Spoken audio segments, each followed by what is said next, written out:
Alright lads, let's take a look at that Sheldon Minari deck I've been working on for, what, 2 months now? Been a while. Okay, so the commander has nothing to do with the deck at all. In fact, in reading about the deck, and I'll post a link below, Sheldon himself said that he chose Ruhan because he thought it'd be funny to have a commander that has nothing to do with what the deck is actually trying to do. The deck is not trying to win by combat damage, it's not trying to, well, it kind of can. It's not trying to win by commander damage, definitely because it's random. It's just trying to be fun.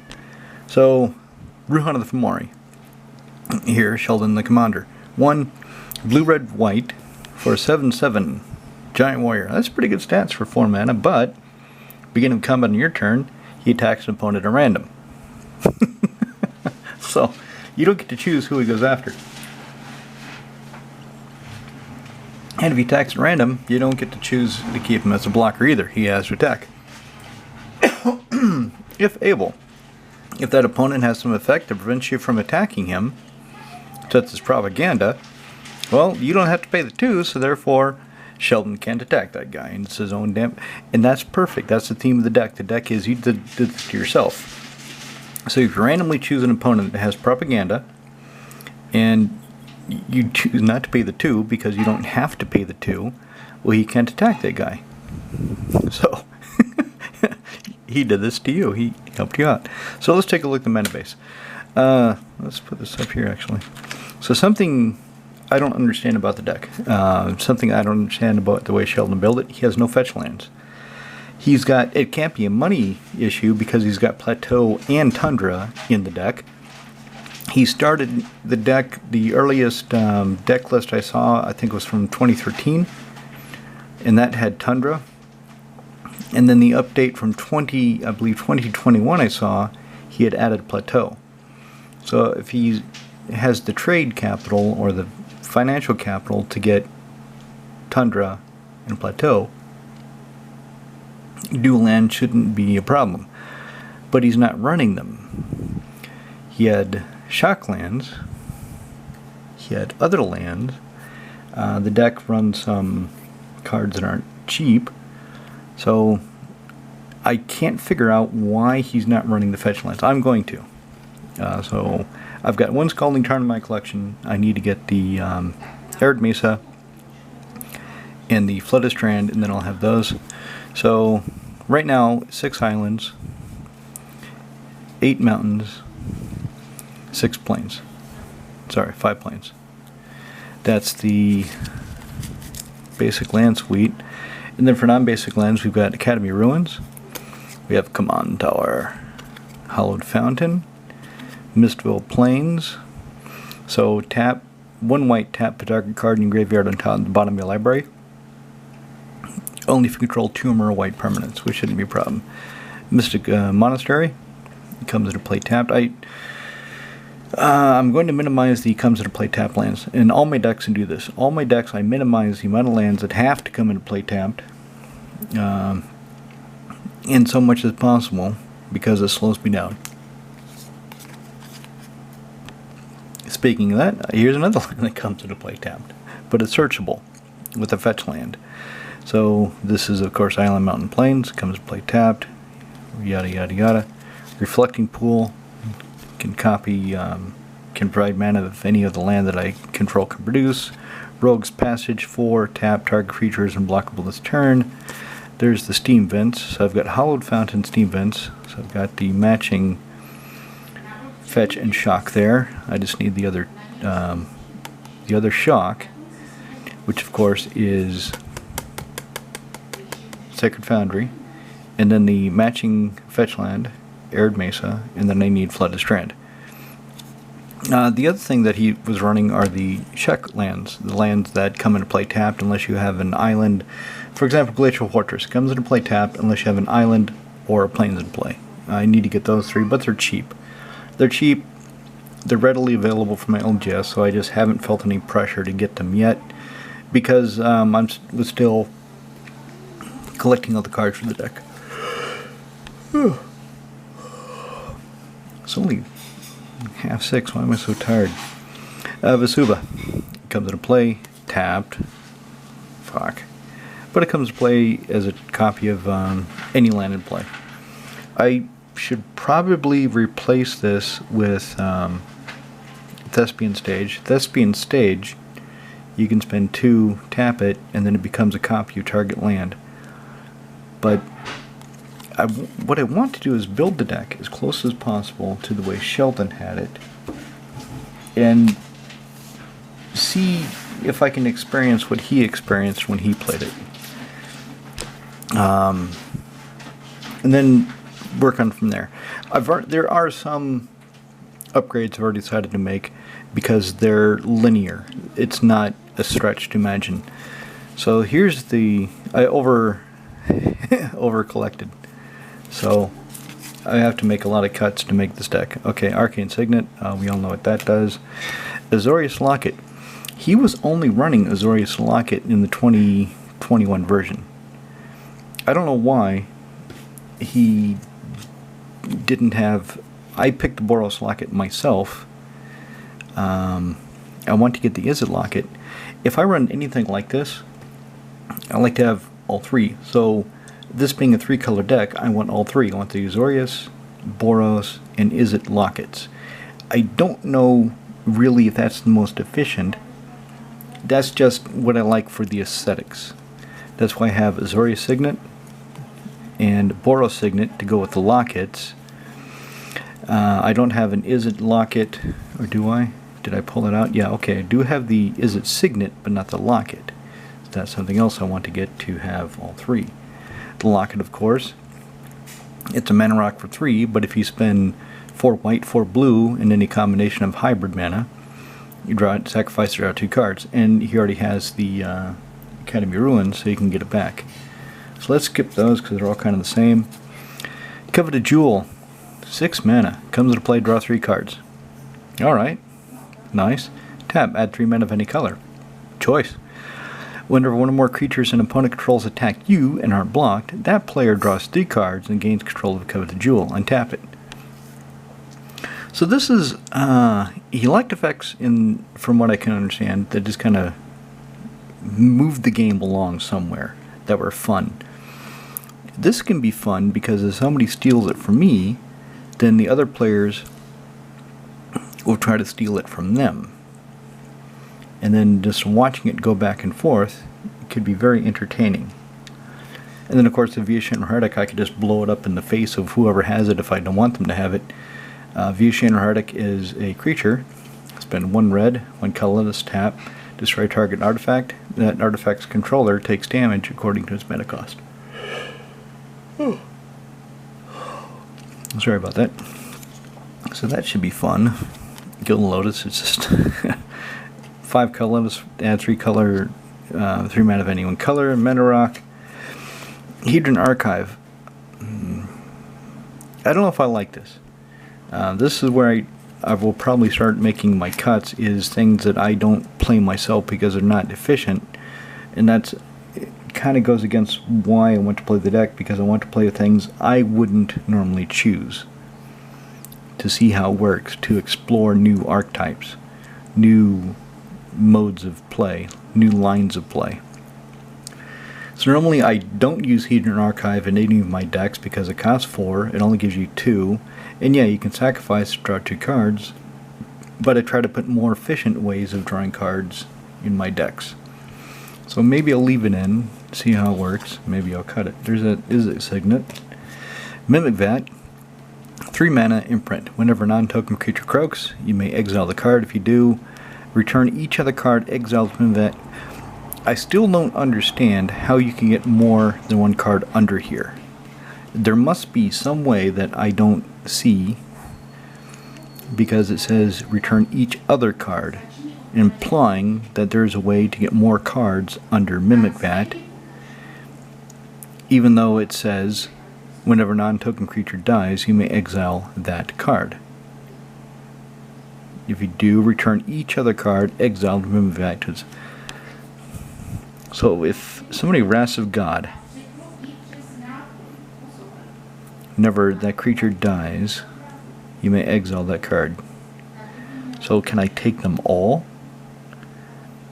Maybe I'm just reading it too narrowly.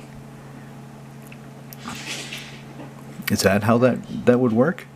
So Wrath of God, I would exile all the cards, put them all under Mimic Vat, and then 3 tap, create a token, this copy of card, exile. Maybe that's the way it works. I need to look up the Gather on that and find out.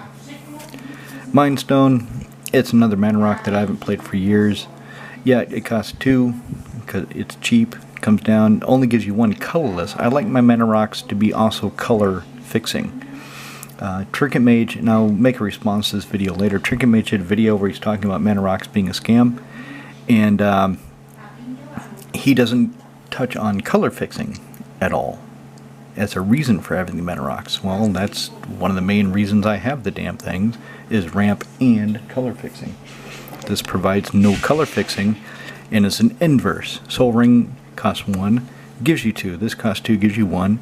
Yeah, you can sacrifice it and draw a card, but in the meantime, it just isn't as efficient as I like. Skyclave Relic. So in his build, he had Darksteel Ingot. Darksteel Ingot is the same goddamn thing, exactly, except this has Kicker, and if you kick it, you get 2 more. Other than that, it's the same. Darksteel Relic, or Darksteel Ingot, costs 3, indestructible, tap it for 1 mana of any color. This, 3, indestructible, tap it for, but spend 6, and you get 3 of them. That's a little bit better than I think. There's a Soul Ring. I'm using the Sheldon's Secret Lair Sheldon Command Tower and Soul Ring, so it all kind of ties together. Sun Forger. Just got this last week, or in this week, recently. 3, equip creature gets +4/+0, equip through. So 3 to cast, 3 to equip. Red, white, unattach it. Search library for red or white instant with CMC 4 or less, and play it without paying its mana cost. Then shuffle. So this would be really good here because there's a shitload of instants and sorceries that cost 4 or less that fuck people's plans up. That's some good tea. Okay, the Wanderer. 3 and a white, 5 loyalty. Planeswalker. Prevent all non-combat damage we dealt to you and other permanents you control. Okay, that's going to become pretty goddamn key in this deck.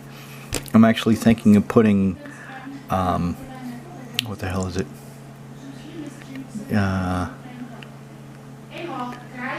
Fuck, it costs 1 and a white, it's an enchantment, your creatures take no damage. And it's got a sigil on it. It's from one of the Alara sets. God damn it, I can picture the fucking thing in my head. I cannot remember the goddamn name. Just give me a minute and let me look it up. What the fuck is that called? Where the hell is it? Where the hell did I have it listed in a way that doesn't waste everybody's time to find it? It's not fucking there. Is it here? No, it's not fucking here. I'm looking for a deck list that has the goddamn thing so I can remember what it's called. And when I remember, it's going to be pretty obvious. So let's look at... Jesus Christ, don't I have a goddamn deck with that fucking thing in it? So maybe I've got it in the sideboard in one of these.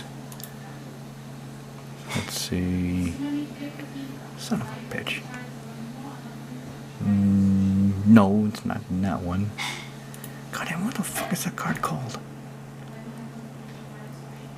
1 and a white enchantment. Your creatures' combat damage that would be dealt to them is not dealt. Is it Death and Taxes? Do I have it in that sideboard? No, son of a bitch. What the fuck is that called? God damn it.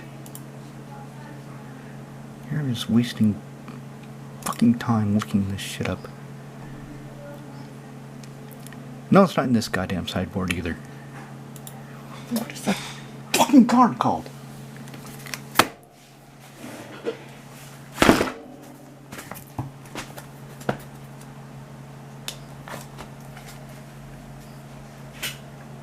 It's called Mark of Asylum.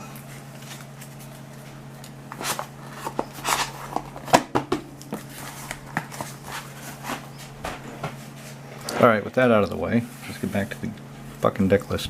Okay, so Mark of Asylum, I was thinking of putting that in because there's some key interactions with different effects, and my creature's taking damage, and if they don't take damage, then I don't get hurt. Otherwise, I get hurt real bad. So, let's see what else. Aura Thief. One of the videos. So, 3 and a blue, 2/2 Flying Illusion. When he goes in graveyard from play, you gain control of all enchantments. So, Sheldon's playing a deck, playing a game, where somebody cast Enchanted Evening. Enchanted Evening turns all permanents into enchantments. And then Sheldon played a Aura Thief and got it killed. Therefore, taking control of everything, because they're all enchantments. Could be fun. None of my mates play Enchanted Evening. I don't expect to have anything that one-sided blowout. But, it could happen. Maybe that'll be one of the cuts. Like I said, I've got about, well, I didn't say the numbers. So, lands, 37 lands, commander, 38. Leaving me 62 slots for actual cards. I've got about 70 cards here. I'm waiting for 2 more cards to come in. I want to get that other locket. So, figure, 77, 80. So there's if I've got 80 cards, 80 minus 62, 18. I've got to make 18 cuts. That's a lot of cuts. That's going to be a slog, but it's the position I put myself in. What I did is I bought I started with the 2013 deck, and I ordered a bunch of cards, and then I realized, oh, he did make upgrades. So I started looking at that version, and a lot of the cards had changed. About half the deck had changed. So I thought, okay, and I ordered some of those cards. And what I thought I would do is just amalgamate the two when they come in. Anything that was in both versions will automatically stay. Everything else, I'll just take it as it comes, and also think of the way the lads play and the way I play. So let's keep going. Boros Reckoner, triple red, triple white, 3/3 Minotaur Wizard. Whenever he is dealt damage, he deals that much damage to our creature or player. And you spend red or white, you can first strike. So if somebody were to say Blasphemous Act, I can redirect. Well, he will take that damage, but also something else will take damage too. 13 damage. That could be painful. Burnished Heart, sacrifice and go find 2 basic lands. I think everybody knows what that is. Chrome Shell Crab. I like the Ron Spencer card version because of the frame, but I like this art better. The Ron Spencer art, it's too busy. There's just too much going on. I prefer this one, although I would like it in the old frame foil, but it's not going to happen. 4 and a blue for a 3/3 Crab Beast with Morph. Morph, 4 and a blue, so Morph is his casting cost. When he's turned face up, I may exchange control of target creature I control and target creature and opponent controls. So I could trade this, trade something that had a come into play ability and is no longer relevant. A lot of things you could do with that. Clone. So 3 and a blue comes into play as a copy of any creature on the battlefield. Pretty simple. Gisela, Blade of Fuck You. So Gisela, Blade of Fuck You, 4 red, double white, 5/5 Flying Angel. Flying first strike. So far so good, but still, 5/5 Flying first strikers for 7, that's kind of shitty stats. But then, if a source deals damage to an opponent or permanent opponent controls, that source deals double that damage instead. And it doesn't have to be my sources. So if my opponents start beating on each other, their shit is doing double damage to the other guy's shit and the other guy. Value. Source I would deal damage to me or permanent I control, prevent half it, round it up. Go Gisela. Illusory Ambusher. This is something I'm really curious to see if it works or not.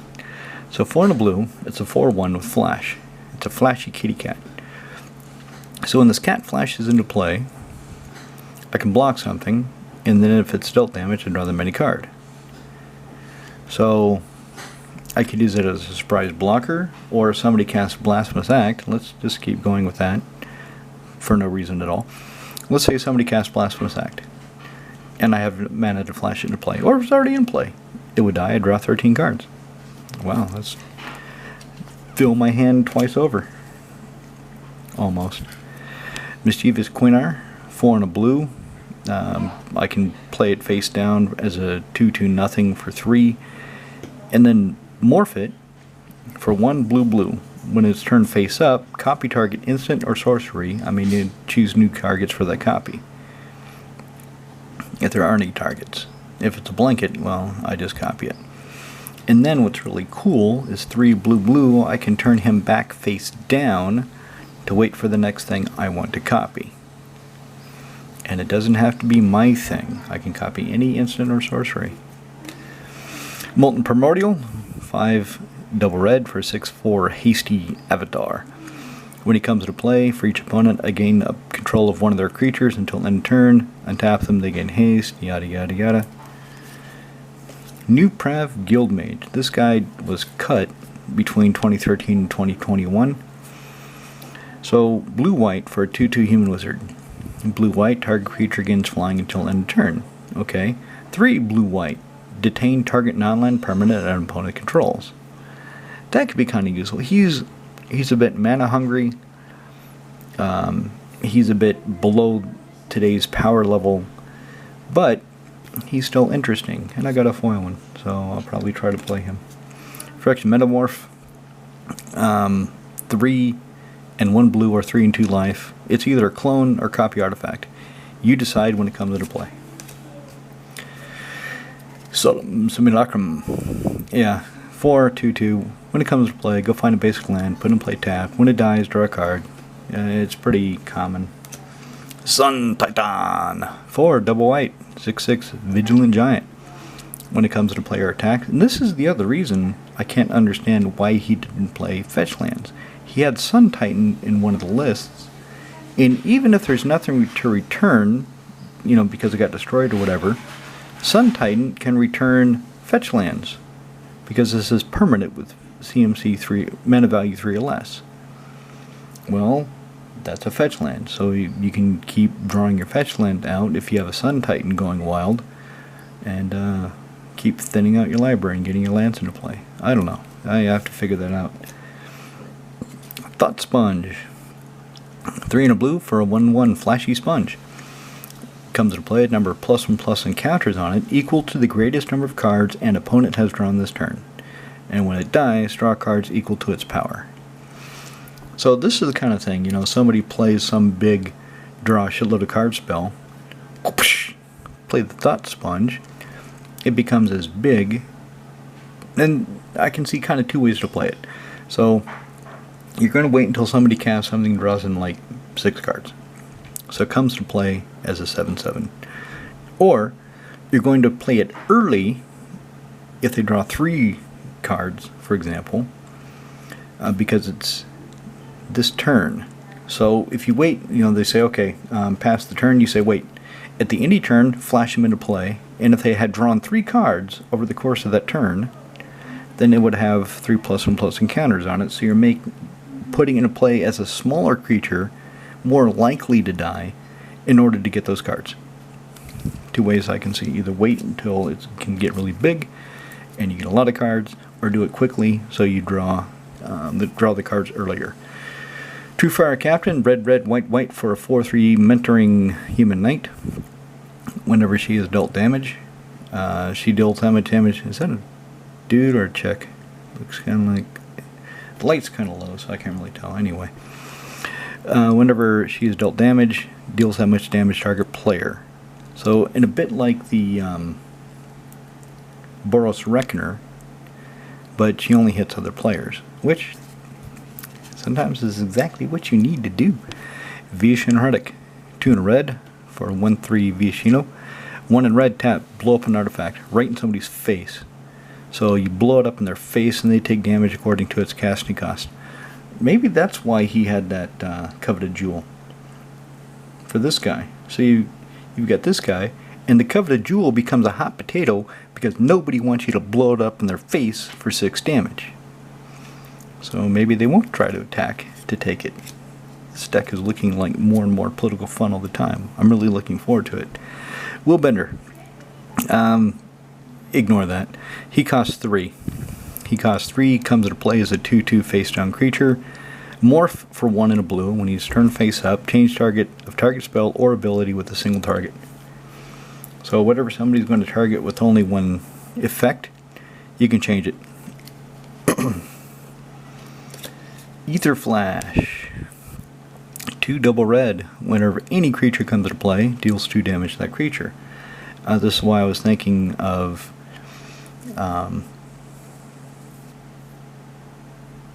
the sigil that I can't remember the name of again.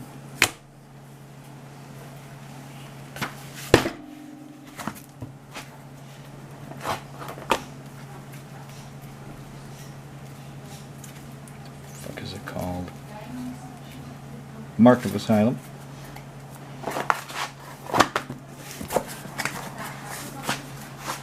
I think the reason I'm having trouble remembering it is I keep wanting to call it Sigil or something. I keep wanting to call it Order or something. It's fucking Mark of Asylum. So anyway, the fucking Mark of Asylum, or the Wanderer, who I do remember. That's one of the reasons I am thinking of Mark of Asylum, to boost the chances of getting that effect out. So my creatures won't take damage. But then again, most of my creatures, it doesn't matter if they take 2 damage, because like Solemn Simulacrum, I would draw a card, or they have a coming into play ability, and the ability would still happen. So maybe I don't need the Mark of Asylum. Blind Obedience, 1 and a white, extort. Artifacts and creatures your opponents control into the battlefield tapped.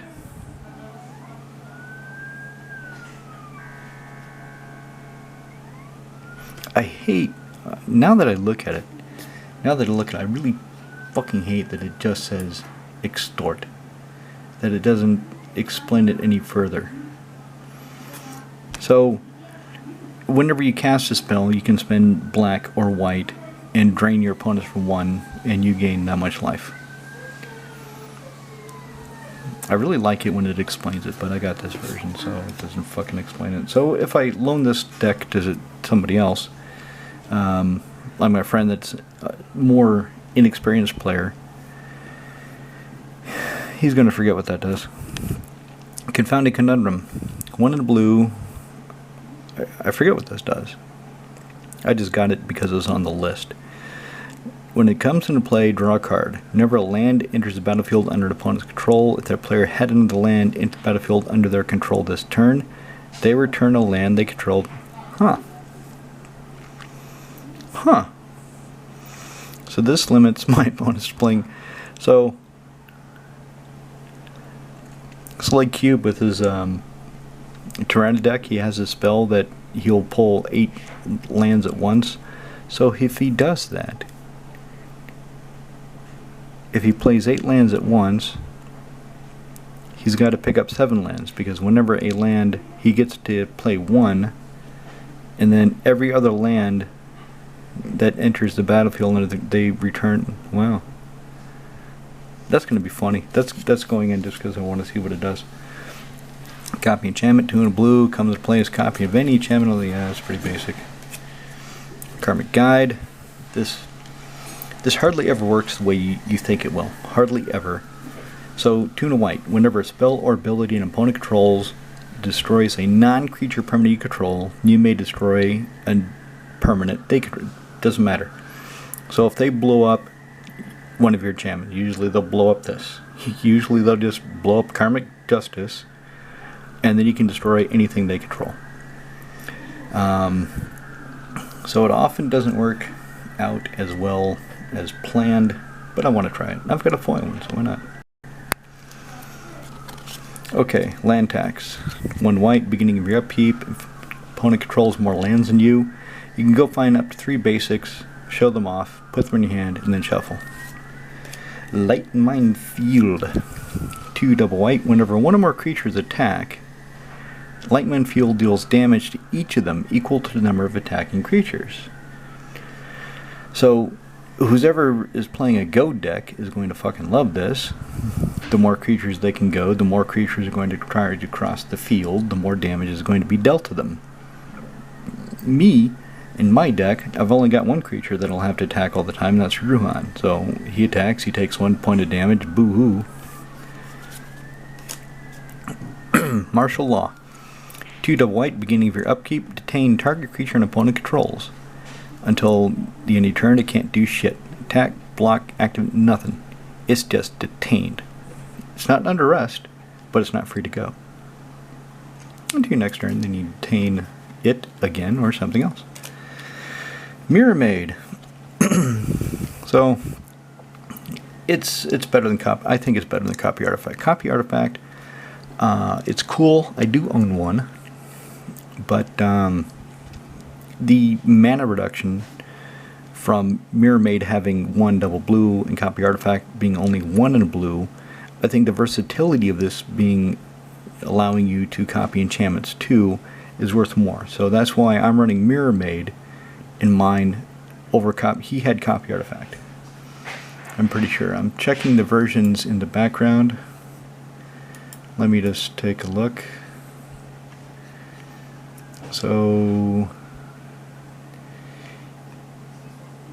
copy enchantment. Pretty sure in one of the versions. Yeah, let me check the considering.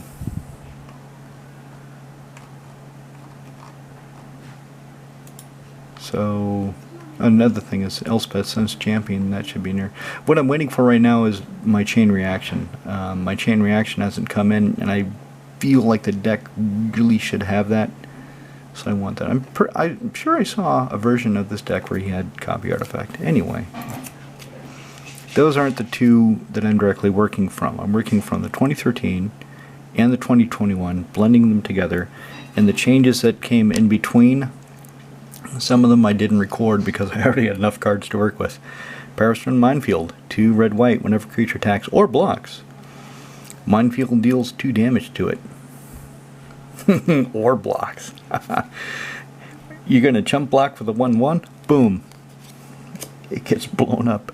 Repercussion. Now we're getting spicy. What do you want, Max? 1 double red. Whenever creature is dealt damage, Repercussion deals damage to that creature's controller. Huh. So, are you going to chump block when your creature's going to get blown up by a Power Stone Mine, and then you're going to take damage? Or are you just going to take the damage and carry? You know, somebody's attacking with a bunch of 1/1s, and you would take 2 damage for each block. Of course, they're also taking 2 damage for each attack. Oh, this is going to be funny. This deck's getting really spicy. I like it. I just need that Chain Reaction on the last few lands, and then I can sleeve it up and get it ready to go. Yeah, I know. Ristic Study. A lot of people online have been complaining about this card. A lot of them. I don't know if it's just some zeitgeist. I don't know if it's just my feed. But I've seen a lot of people bitching about this card. Oh, it's Prisoner's Dilemma. Oh, always pay the 1. It slows the game down. No, it doesn't.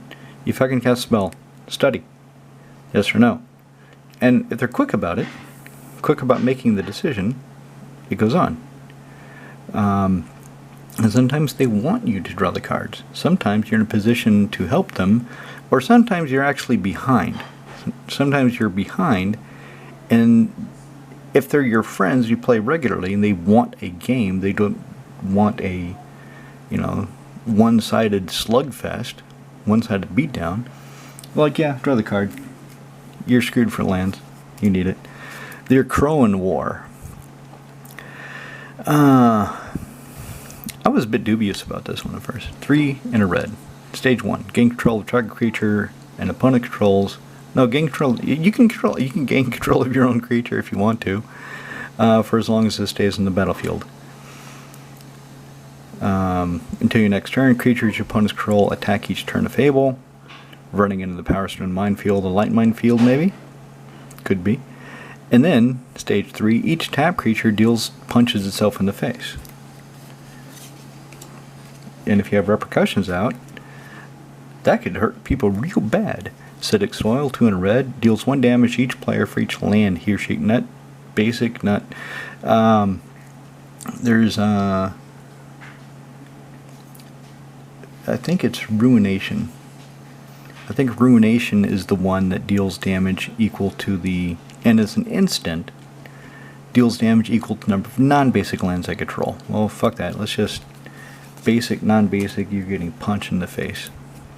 Blasphemous Act. It costs 1 red. Most of the time. And if Repercussions is out, it could be a suicide pact. So if I've got Repercussions out, and I've got like 3 creatures, and everybody else has 3 creatures or more, if I am Blasphemous Act and Repercussions is still there when it resolves, it might just kill everybody at the table. Which would be funny. Bribery. This is probably something I'll cut because I don't want to... I just don't like searching through people's libraries anymore. And also stealing their creatures. Memory issues at the end of the game. I'll think about it. 3 blue. Pick up target opponent's library. Go find a creature card. Put it directly into player control. Then they can shuffle and cry. Hello. Are you going to be dancing? Yeah. We already made the sushi. It's done. Did you with tuna? Yeah, it's okay. really good. Alright, I'll try it. Okay. Did you get ginger? Ginger? Yeah, you should have got ginger for the sushi. Oh. Sounds like I need to go to Panyan. Why? To get the ginger for the sushi. But we're already done. You have it with it. You have it next to it. You don't have to put it in there. You have it next to it. Okay, do you want to keep talking or do you want me to finish so I can be done? Finish, please. Okay. What happened to the computer? Did you try turning it back on? Nope. I'm Okay. going to try right now. Bye, All right. chat. 2 and a white, Harsh Justice. It's a sorcery. In theory. Play only after you're attacked before you declare blockers. This turn, each attacking creature that hurts you also deals damage to the attacking player. Give them something to think about for the next time. Sleep, 2 blue. Tap all creatures target player controls. They don't tap during the player's next untap step, leaving them wide open for somebody else to smash them in the head. Solar Blaze, 2 red-white sorcery. Every creature punches itself in the face. Aurelia's Fury, X red-white, deals X damage divided and it's an instant. X damage divided any way you feel like among any number of target creatures and or players or planeswalkers because you can slide the damage off a player and hit the planeswalker. Some of you that only know the new cards that specify planeswalkers might not have come to a situation where you've had to do that. So yes, when they introduced planeswalkers, they had all these things like lightning bolt, things like this, and people are like, well, why can't I hit the planeswalker? Well, you target the player, and then you say, okay, it actually slides off and hits the planeswalker. That's the way it worked. You just had to know the rule. But if you hit creatures with this, each creature that is hit with Aurelia's Fury is tapped. And players hit with this cannot cast non-creature spells this turn. Blue Sun Zenith. Triple blue X. Target player draws X cards. Shuffle this back into its owner's library. So at the end of the turn, if I have 3 blue and 2 others, it's still worth it to draw 2 cards because it'll get shuffled back in and I can do it again. Boral's Fury Shield, 2 and a white. Fog. But if you spend red when you fog with the Fury Shield, it deals damage to the creature's controller equal to the creature's power. Well, it's not fog. It's a single creature. Prevent all combat damage dealt by target, attacking, or blocking creature this turn. Okay, it's not fog at all. Not in any way, shape, or form. It's barely a fog. It's only for one creature attacking or blocking. But, as I said, if red mana was spent on it, Boral's Fury Shield also deals damage to that creature's controller equal to its power. Attacking or blocking, that's a good thing to keep in mind. Super Vortex, 1 blue-white, target player draws 2 cards. Then this deals damage to that bastard, equal number of cards he or she has drawn this turn. You want some cards? I'll give you more cards, and then I'll punch you for it. Come Uppance. Still not sure about this one. It's got a lot of text. It's got a fucking wall of text. 3 and a white. Instantly prevent all damage that would be dealt to you and planeswalkers you control this turn by sources you don't control. If damage from a creature source is prevented this way, come up and deals that much damage to that creature. So if a bunch of creatures attack me, I cast this. It's basically fog, but the creatures, their damage, are dealt back to those creatures. If damage from a non-creature source is prevented, deals that much damage to the source's controller. But it doesn't do anything for my creature. So if somebody casts Blasphemous Act, this does nothing. Barring me having repercussions and shit like that.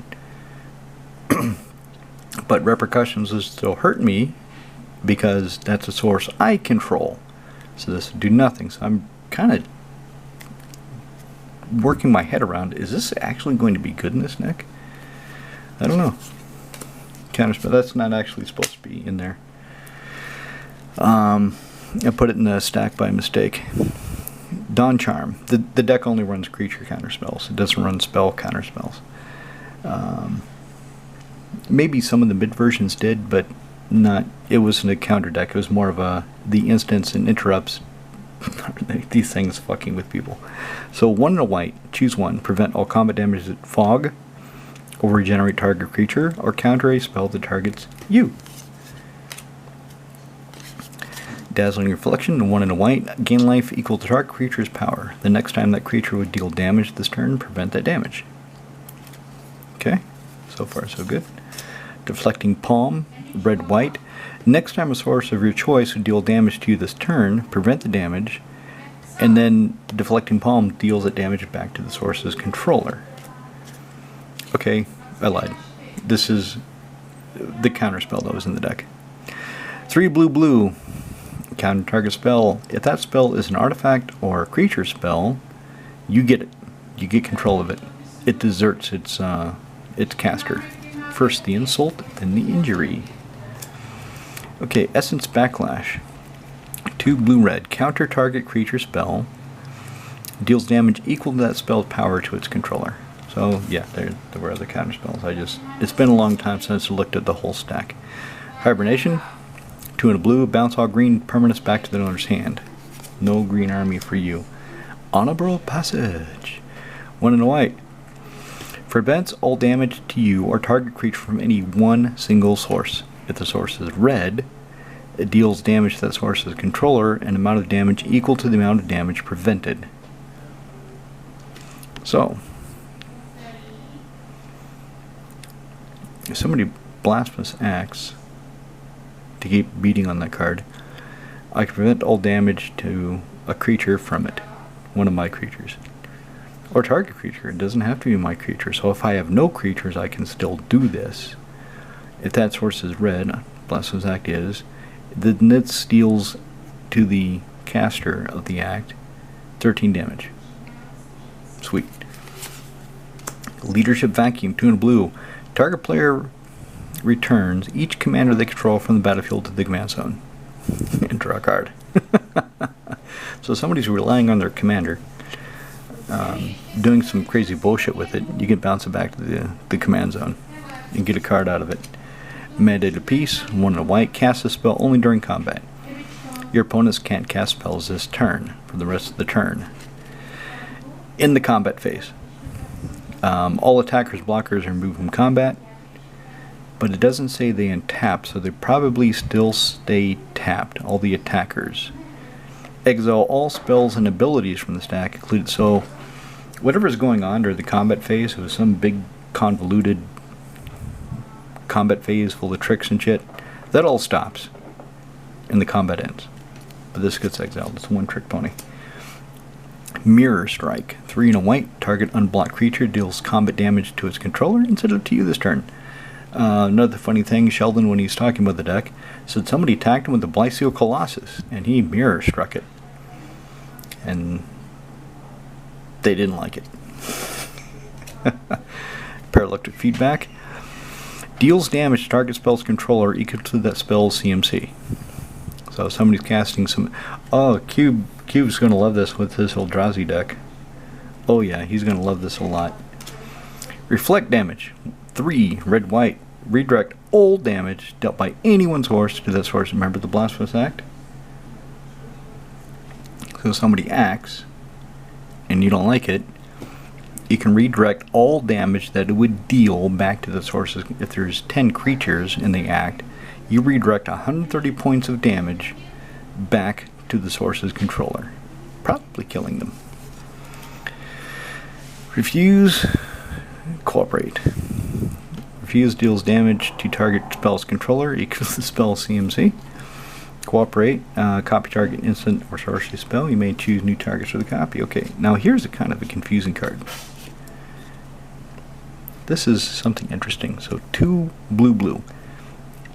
You and target opponent each untap and gain control of all creatures the other controls until the end of turn.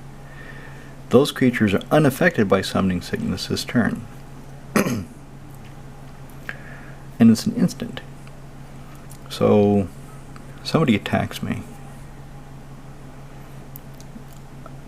and I want to weaken another guy, and he's got more creatures than I do. I can trade all my creatures for the guy I want to weaken, get his creatures, block the guy that's attacking me in the most unfavorable ways possible for both of them, or